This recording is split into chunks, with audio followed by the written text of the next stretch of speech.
بسم الله الرحمن الرحيم. الحمد لله رب العالمين، والعاقبة للمتقين، ولا عدوان إلا على الظالمين، والصلاة والسلام على سيدنا محمد الصادق الوعد الأمين.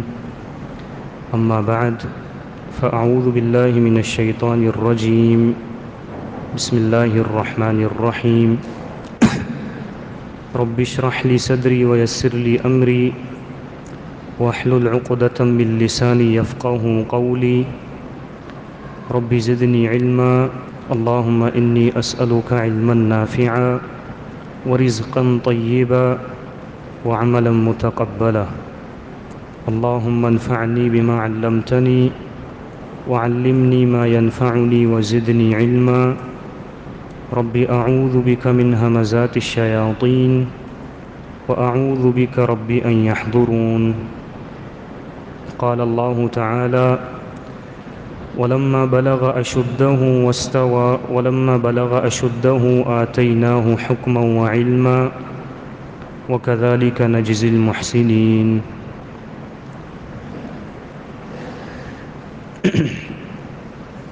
یوسف علیہ السلام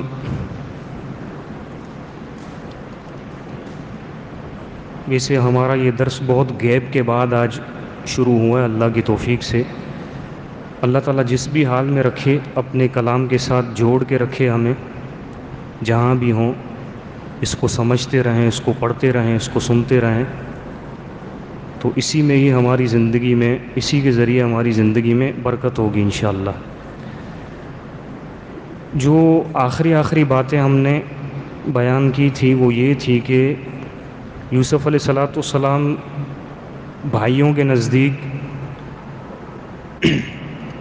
وہ یوں سمجھیں کہ دنیا سے چلے گئے ہیں، بلکہ باپ سے تو دور ہو ہی گئے ہیں، لیکن اللہ تعالیٰ کی حکمت تھی، اللہ تعالیٰ کا جو وعدہ تھا وہ پورا ہو کر رہنے والا تھا، جس کا ذکر اللہ تعالیٰ نے پچھلی آیت میں کیا کہ واللہ غالب علی امری، کہ اللہ تعالیٰ اپنے حکم کو نافذ کرنے پر غالب ہے۔ کہ جس یوسف علیہ السلام کو غلام بنا کر مارکیٹ میں بیچا گیا، اللہ کی حکمت کا تقاضا یہ تھا اور اللہ کے حکم کا غلبہ یہ تھا کہ وہی یوسف جو غلام بن کر بیچے گئے ان کو اللہ تعالیٰ نے ٹھکانہ دیا، تو مصر کے ایک پولیٹیشین کے گھر میں دیا، ایک عہدیدار کے گھر میں دیا جو کہ منسٹر تھا فائنینس کا، خزانچی تھا۔ اب اس کے گھر میں یوسف علیہ السلام نے پرورش پائی اور کئی سال گزارے۔ جس وقت اس کے گھر میں آئے تو مفسرین اپنی اپنی رائے کے مطابق ہر ایک کا اپنا قول ہے کہ اس وقت یوسف علیہ السلام کی عمر 8 سال تھی، کسی نے بولا 12 سال تھی، کسی نے بولا 13 سال تھی، لیکن یہ اپنے اپنے اندازے ہیں۔ مفہوم یہ ہے کہ یوسف علیہ السلام اس وقت چھوٹے تھے، نابالغ تھے۔ یوسف علیہ السلام جب مصر کے خزانچی کے گھر میں ان کو ٹھکانہ ملا تو کئی سال انہوں نے گزارے، اور اس کے بعد جب وہ اپنی عمر کی پختگی کو پہنچے تو اس کا ذکر اللہ تعالیٰ اس آیت میں کر رہا ہے کہ وَلَمَّا بَلَغَ أَشُدَّهُ، کہ جب یوسف علیہ السلام اپنی عمر کی پختگی کو پہنچے تو آتَيْنَاهُ حُكْمًا وَعِلْمًا، تو ہم نے یوسف علیہ السلام کو حکمت بھی دی اور علم بھی دیا۔ یہ دیکھیں اللہ تعالیٰ کی سنت ہے کہ اللہ تعالیٰ نے ہر نبی کے ساتھ یہی روش اختیار کی ہے۔ نبی جو ہوتا ہے وہ معاشرے میں ایک لیڈر کی حیثیت رکھتا ہے کہ اس کو لوگوں کو لے کر چلنا پڑتا ہے، لوگوں کی ایک تعداد کو ایک راستے پر چلانا پڑتا ہے۔ اسی لیے اللہ کے نبی صلی اللہ علیہ وسلم کی حدیث ہے کہ اللہ تعالیٰ نے جو بھی نبی بھیجا ہے اس کے اندر یہ صفت تھی کہ وہ چرواہا تھا۔ چرواہا مطلب جو گائیں، بکری اور اونٹ کو چراتے ہیں۔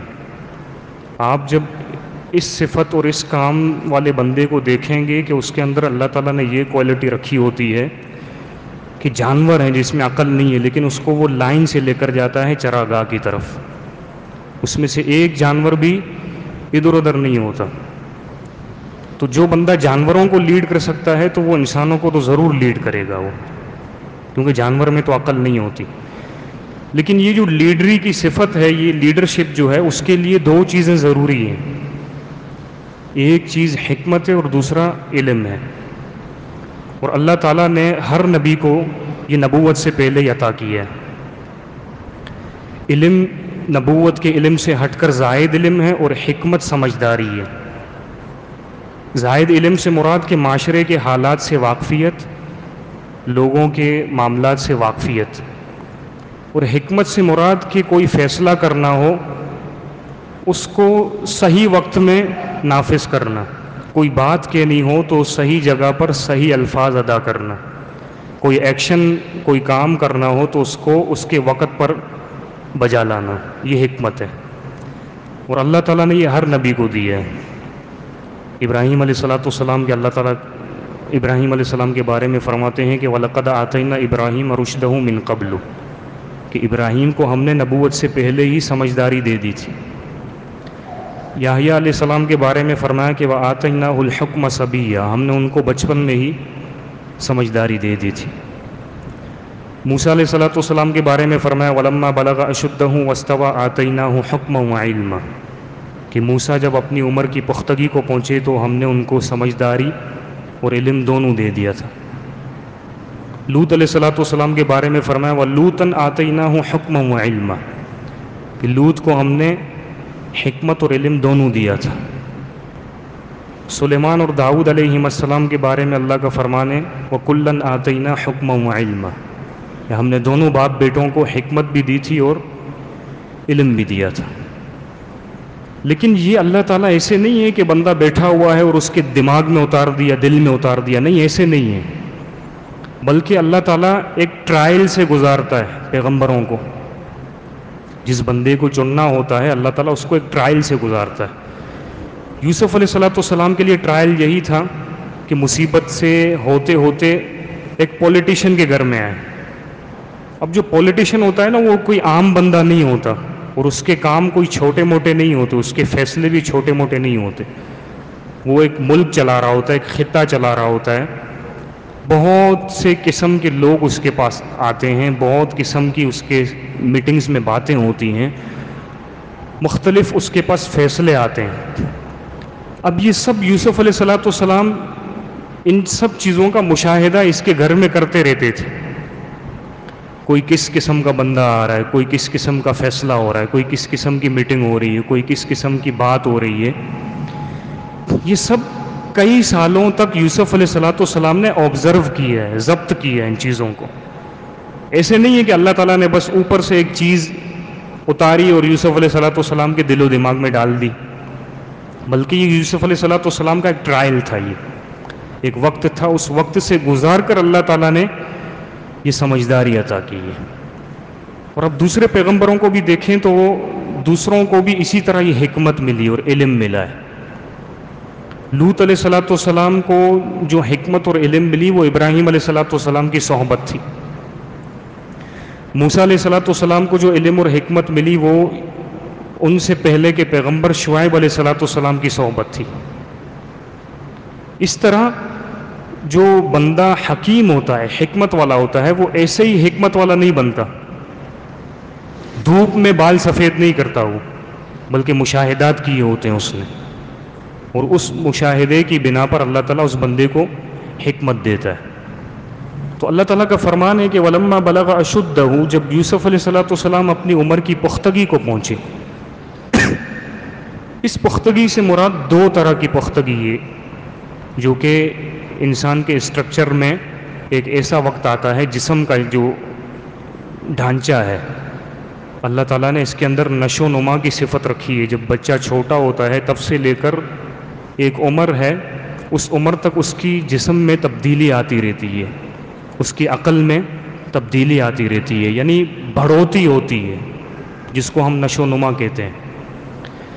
پختگی اس کو کہتے ہیں کہ جس عمر میں بندے کی جسم کی نشو و نما مکمل ہو جائے، اس کی عقل بھی مکمل ہو جائے، اس کے پٹھے بھی مکمل ہو جائیں، مضبوط ہو جائیں۔ اس عمر میں آ کر اللہ تعالیٰ نے یوسف علیہ السلام کو حکمت اور علم دیا ہے۔ اس کا مطلب یہ ہے کہ اس عمر تک اللہ تعالیٰ نے یوسف علیہ السلام کو ٹرائل میں رکھا تھا۔ جب ان کی جسم کے لیے وہ وقت آیا، وہ عمر آئی کہ جس میں ان کا جسم پک گیا، ان کی عقل کامل ہو گئی، تو اللہ تعالیٰ نے ان کو حکمت سے بھی نوازا اور علم سے بھی نوازا۔ اب اس کے بارے میں بھی مفسرین نے اختلاف کیا ہے۔ کسی نے بولا کہ یہ پختگی کی عمر 40 سال کی عمر ہے، کسی نے کہا 33 سال کی عمر ہے، کسی نے کہا کہ 17 سال کی عمر ہے۔ یہ اپنے اپنے اندازے ہوتے ہیں، اپنے اپنے اندازے ہوتے ہیں، لیکن جو زیادہ تر بات ملتی ہے وہ یہی ہے کہ 35 سے 40 سال کی عمر ہے۔ اس عمر میں بندہ پک جاتا ہے، اس عمر میں بندہ جسمانی طور پر اور عقلی طور پر پکا ہو جاتا ہے۔ اب اگر وہ سدھرا ہے تو وہ سدھرے گا، اگر وہ نہیں سدھرا تو وہ بعد میں نہیں سدھرے گا۔ اس کی تربیت جیسی ہوئی ہے اس عمر میں آ کر وہ پک جاتا ہے، اب وہ جیسا ہے وہ ویسا ہی رہے گا، اس میں تبدیلی نہیں آئے گی۔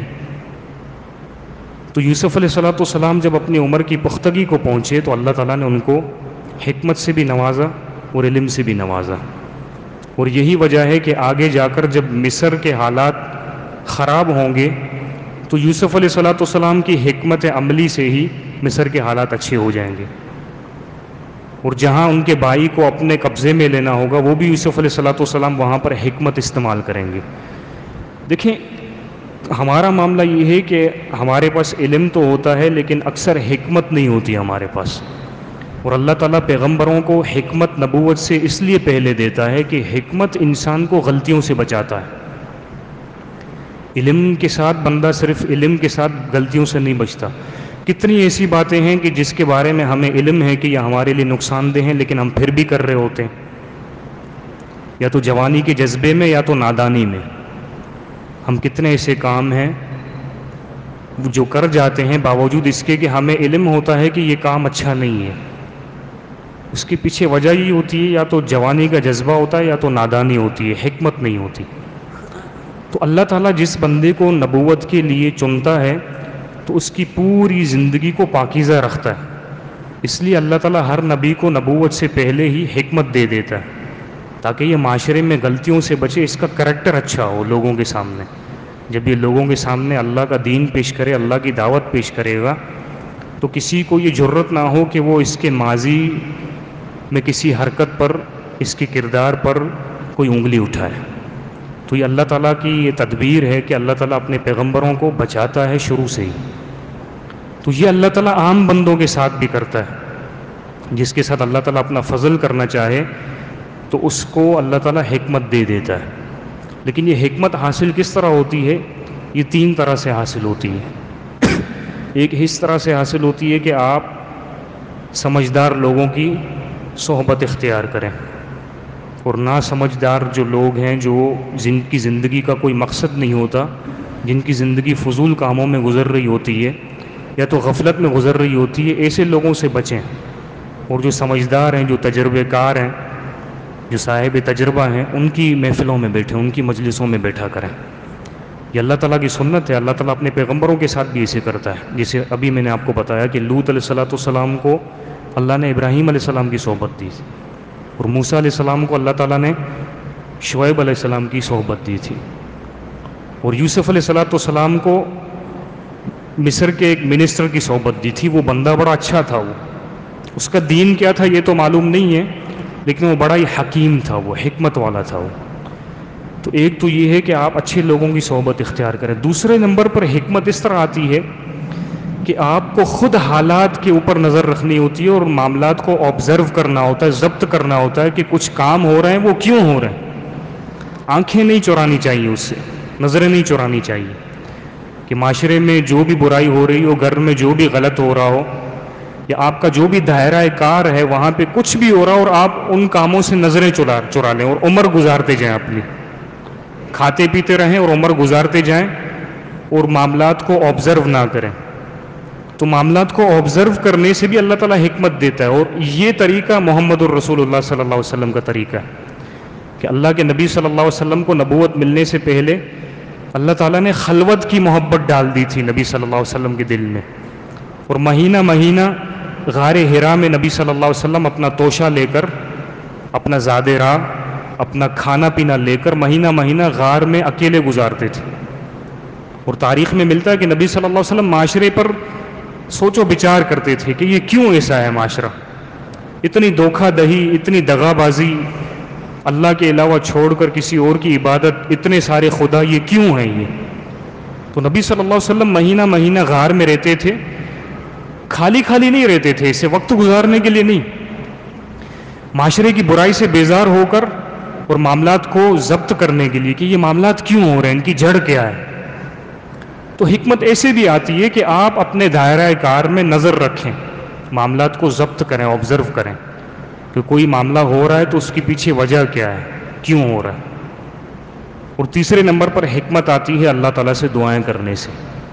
اللہ کے نبی صلی اللہ علیہ وسلم نے عمران بن حسین رضی اللہ عنہ کے بارے میں آتا ہے کہ ان کو دعا سکھائی تھی کہ تم یہ دعا کیا کرو اللہ سے کہ اللہم الہمنی رشدی واعذنی من شر نفسی، کہ اے اللہ میری جو سمجھداری ہے وہ مجھے الہام کر دے، میرے اندر ڈال دے میری سمجھداری کو، وہ میرے نفس کی جو شرارت ہے، میرے نفس کی جو برائی ہے اس سے مجھے بچا.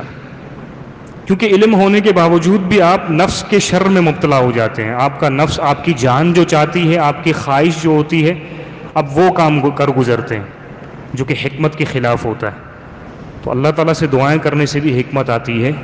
اور یہ سنت ہے، مسنون دعا ہے کہ اس دعا کو یاد کریں اور اللہ سے دعا کریں کہ اللہم الہمنی رشدی، کہ اللہ مجھے میری سمجھداری نصیب کر مجھے، اور مجھے میرے نفس کے شر سے بھی بچا.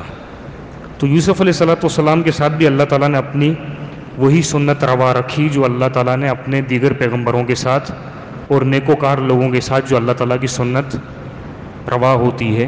وہ یہی ہے کہ اللہ تعالیٰ نے یوسف علیہ السلام کو حکمت اور علم عطا کیا تھا. اور یہ کیوں عطا کیا تھا اس کا ذکر یہ ہے وَكَذَلِكَ نَجْزِي الْمُحْسِنِينَ. اس کو انشاءاللہ ہم کل کے درس میں بیان کریں گے. اللہ تعالیٰ سے دعا ہے کہ اللہ تعالیٰ ہمیں ان باتوں کو سمجھنے کی توفیق عطا فرمائے. وآخر دعوانا ان الحمد للہ رب العالمین.